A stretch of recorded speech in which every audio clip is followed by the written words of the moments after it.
Large quantities. Okay, large কোয়ান্টিটির কথা কোথায় উল্লেখ আছে? এই যে এখানে দেখেন তো, ইন্টেন্সিভ প্রসেস মেশিন এখানে উল্লেখ আছে। এই লাইনটা পড়বো আমরা, কোনটা পড়বো বলেন? আচ্ছা, যে মাস প্রোডাকশন এটা দেখেন, মাস প্রোডাকশন আর সিগনিফিকেন্ট প্রসেস, এটা দেখেছেন? এটা কি মিলছে? এই কথা বলেন। মেকিং মাস প্রোডাকশন আর এখানে বলেছে লার্জ কোয়ান্টিটিস, একই রকম লাগছে? সো এই লাইনটা আমরা Yes, একটু sir. পড়ে দেখি।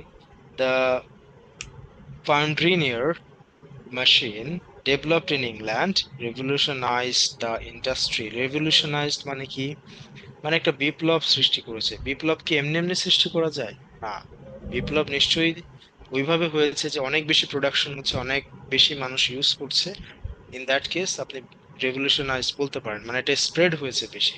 Industry by making mass production possible. Okay, এবার দেখি এখানে কি বলছে, the invention of the dash machine. এখন ড্যাশ মেশিন, এখন তার মানে কি মেশিনটার একটা নাম হবে এটা, রাইট? এই বুঝতে পারছেন তাহলে আনসার কি হবে এখানে? এখানে তো একটাই নাম আছে, মেশিনের আগে লেখা আছে, দেখেন নামটা কি বলেন? Sir machines paper. আরে বোকা, এই মেশিনের মেশিনটার নাম কি? ও আচ্ছা এই যে আচ্ছা। এটা, এই দেখেন, দ্য ফাউন্ড্রিনিয়ার মেশিন, দেখছেন? ও আচ্ছা জি স্যার, এখন দেখছি। ফাউন্ড্রিনিয়ার মেশিন, ফোর্ড্রিনিয়ার মেশিন, ঠিক আছে, Fourdrinier machine developed in England revolutionized the industry making mass production. মানে এই মেশিনটা, ফোর্ডেনিয়ার মেশিনটাই মাস প্রোডাকশন করেছে, মাস প্রোডাকশনে সফল হয়ে পসিবল করেছে এবং রেভলিউশন সৃষ্টি করেছে। আর এখানে সেম কথা বলেছে, the invention of the dash machine allowed paper to produced in large quantities. So large quantities, mass production, একই কথা। আচ্ছা, এখানে মেশিন এবং মেশিনের নাম একসাথে আছে। এখানে দেখেন সেম ভাবে আমরা এটা ম্যাচ করতে পারি, invention of the dash machine, Fourdrinier machine. বুঝে গেছে? এটা খুব সহজ ছিল। জি স্যার। পরেরটা, currently most paper is made from dash. Okay, currently শব্দটার কোনো প্যারাফ্রেজিং আছে এখানে? টুডে, দেখছেন? একই না? জি স্যার, টুডে স্যার, হ্যাঁ currently, currently today. Today. Most paper is made from dash, বেশিরভাগ পেপার কিসের থেকে তৈরি? প্রিলিমারি ফ্রম ওড। স্যার এই যে প্রাইমারিলি, প্রাথমিকভাবে উড পাল্প থেকে। কিসের থেকে? Would palm. উড পাল্প থেকে, মানে উড মানে কাঠ, কাঠের যে ছাট আছে সেগুলো থেকে তৈরি, ঠিক আছে? সো জি স্যার। এখানে দেখেন আমরা আনসার কোনটা পেলাম, এই উড। কোনটা হবে? উড পাল্প, ঠিক আছে। একটা নিব না দুটো নিব? স্যার একটাই। একটা নিব কেমনে, মোর দেন ওয়ান, সরি, নো মোর দেন টু ওয়ার্ডস লেগেছে, তার মানে দুটো নেওয়ার সুযোগ আছে তো। আনসারটা বলবেন, জারিন বলেন, আমরা শেষ করি দ্রুত। What is the answer? 7 নাম্বারটা ইয়া, recycled হবে। ইয়া Recycled recycle. content is also কিভাবে হলো used. একটু দ্রুত দেখে নেই। আজকে অনেক ব্যস্ততার মধ্যে আপনাদের ক্লাসটা নিলাম, লেট হয়ে গেল অনেক। ডোন্ট ওয়ারি, নেক্সট ক্লাস থেকে হবে না। Although dash content is also used. Although মানে কি? যদিও। ড্যাশ কন্টেন্ট, কন্টেন্ট মানে কি? এই কন্টেন্ট মানে কি বলেন তো? What is content? স্যার কে কোনো বলতে পারে? বিষয়বস্তুর উপর কোনো কিছু করা, মানে কোনো বিষয়বস্তুর উপর তৈরি করা আর কি। কন্টেন্ট মানে হচ্ছে, ধারণ করা আছে। এই আপনারা ইউটিউবে কন্টেন্ট দেখেন না? হ্যাঁ হ্যাঁ, ওইটা ইউটিউবের আর কি। হ্যাঁ, কন্টেন্ট দেখেন? Content video.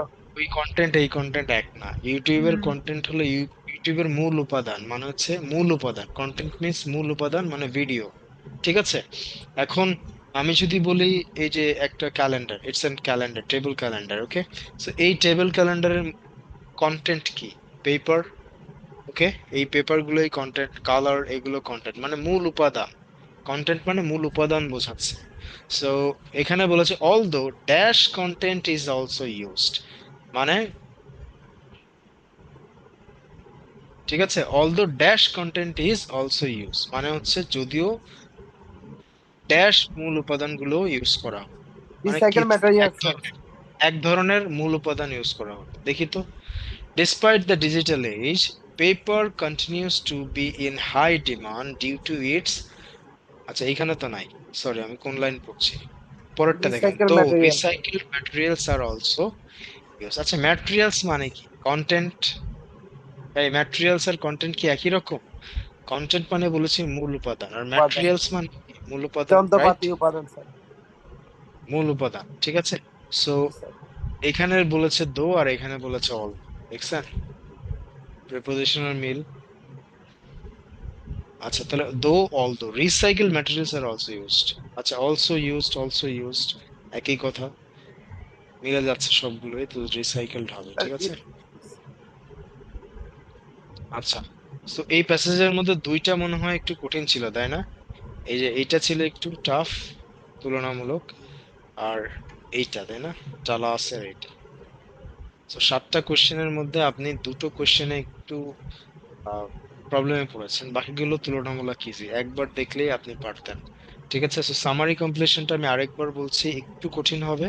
আর সামারি কমপ্লিশনের মধ্যে আরেকটা টাইপের সামারি কমপ্লিশন আছে যেগুলো লিটল বিট ডিফারেন্ট, আমি আপনাদেরকে একটু দেখাই কিরকম হয় এগুলো।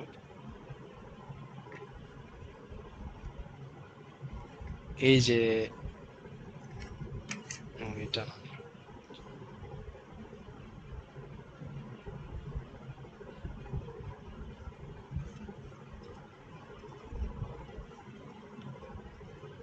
এই যে এই টাইপের সামারি দেখেন, এটা আরেকটা সামারি, ঠিক আছে। এই সামারি কমপ্লিশনে দেখেন যে গ্যাপ তো আছেই, প্রত্যেকটাতে একটা করে গ্যাপ আছে, কিন্তু এই গ্যাপের আনসার গুলো আমি অবশ্যই প্যাসেজ থেকে খুঁজে বের করব, বাট এই আনসার গুলো আপনি সরাসরি এখানে লিখতে পারবেন, ঠিক আছে। Similar summary word. কমপ্লিশন আরেকটা টাফেস্ট পার্ট হচ্ছে এটা।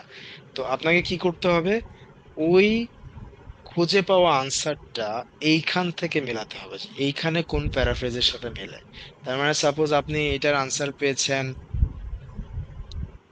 আহ সাপোজ আপনি পেয়েছেন যে পার্টনার, ঠিক আছে, কি পেয়েছেন, পাটার। পার্টনার, এটা আপনি কোত্থেকে পাইছেন, প্যাসেজ থেকে খুঁজে পাইছেন, কিন্তু এই ওয়ার্ডটা আপনি সরাসরি এখানে আনসার হিসেবে লিখতে পারবেন না। আপনাকে কি করতে হবে, এই নিচের রিলেটিভ। বক্স থেকে এই পার্টনার শব্দটার একটা কি করতে হবে, প্যারাফ্রেজিং বা সিমিলার ওয়ার্ড খুঁজে বের করতে হবে। সো আমি এই পার্টনারটা কার সাথে মেলাতে পারি বলেন তো, এখানে রিলেটিভ সেফটি নেবো স্যার। কে বলতে পারবেন কোনটার সাথে মিলছে পার্টনার শব্দটা A নিচে? strategic alliance. ইয়া, স্ট্র্যাটেজিক অ্যালায়েন্স, ঠিক আছে। দেখেন স্ট্র্যাটেজিক অ্যালায়েন্স এটা একটা বড় শব্দ, এই শব্দটার সাথে পার্টনার সরাসরি যাচ্ছে না, বাট অর্থটা কাছাকাছি একই রকম। পার্টনাররা কি করে, একে অপরকে হেল্প করে কোনো কাজ করে, রাইট? আর স্ট্র্যাটেজিক অ্যালায়েন্সও সেম, যে যে অ্যালায়েন্সের মাধ্যমে একে অপরকে হেল্প করে কোনো কাজ করা। তো এই যে যে পার্টনার এই শব্দটা আমি সরাসরি লিখতে পারলাম না, এটাকে আমি কপি করে বা এইটার মতো আরেকটা ওয়ার্ড আমি খুঁজে বের করে ওইটাকে আমি আনসার হিসেবে এখানে লিখবো কি, এইচ নাম, তাহলে আমার আনসার হবে কি এইচ, নট আমি প্যাসেজ থেকে যেটা খুঁজে বের করেছি সেটা। So, এই ধরনের কোশ্চেনটা আরেকটু টাফ হয়, ঠিক আছে। এক তো হচ্ছে আপনি সামারি কমপ্লিশন করছেন, তার মানে এমনিতেই একটু টাফ, আবার সেটা যদি আপনার প্যারাফ্রেজিংয়ে মিলাতে হয় তাহলে আপনার ডবল টাইম লাগছে। সো আপনাকে বাসায় অনেক বেশি স্টাডি করতে হবে, ঠিক আছে। আমি বারবার বলছি, আপনি যখন একটা প্যাসেজের আনসার বের করবেন বা একটা প্যাসেজের একটা প্যারাগ্রাফ থেকে আনসার খুঁজে বের করবেন, ওই প্যারাগ্রাফটা সম্পূর্ণটা ভালো করে পড়বেন, কোন ওয়ার্ডটা আপনার কাছে নতুন, এই সেন্টেন্সের স্ট্রাকচার কেমন, ঠিক আছে, কিভাবে এই স্ট্রাকচারটা এরকম হলো, এই সেন্টেন্সটাকে ভাঙলে কি অর্থ দাঁড়ায়, সবগুলো নিয়ে রিসার্চ করবেন। এভাবে যদি আপনি 1 মাস করতে পারেন, ইনশাল্লাহ আপনি ভালো একটা স্কোর পাবেন, ঠিক আছে। আর রিডিং এ আমাদের সময় কম, মাত্র 1 ঘন্টা, 1 ঘন্টায় আপনাকে 40টা কোশ্চেন করতে হবে, it's almost quite impossible if you don't practice, ঠিক আছে। তো আমাদের রিডিং এর কিন্তু টাইপ এ কোশ্চেন গুলো অনেকটা শেষ হয়ে যাচ্ছে, দেখেন আমরা আজকে করলাম সামারি কমপ্লিশন, তার মানে এটা প্রায় শেষ।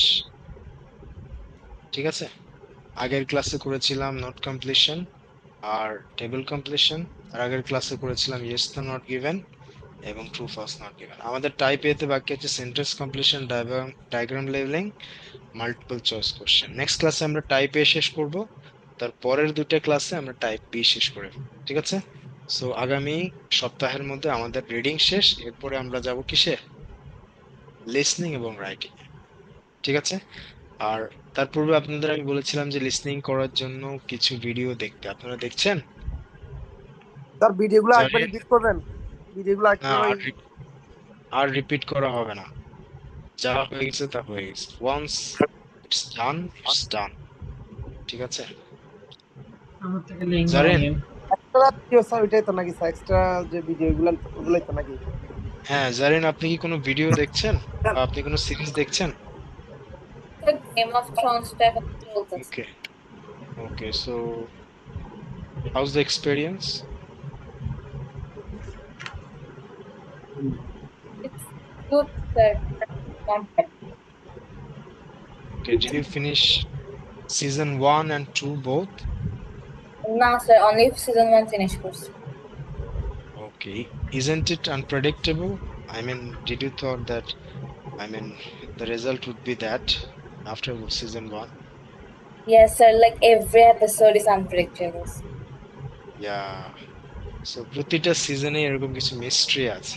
সো গেম অফ থ্রোন আমি দেখেন, যারা একটু ভালো স্কোপ চান গেম অফ থ্রোন সিরিজটা দেখেন। ঠিক আছে, কারণ এটাতে অনেক লিটারেরি ওয়ার্ড আছে, যে ওয়ার্ডগুলো আইএলটিএস এ লাগবে আলটিমেটলি। আপনি যখন স্পিকিং করবেন এখান থেকে অনেক শব্দ আপনি নিতে পারবেন, এবং the way they speak, it's quite amazing. কত সুন্দরভাবে তারা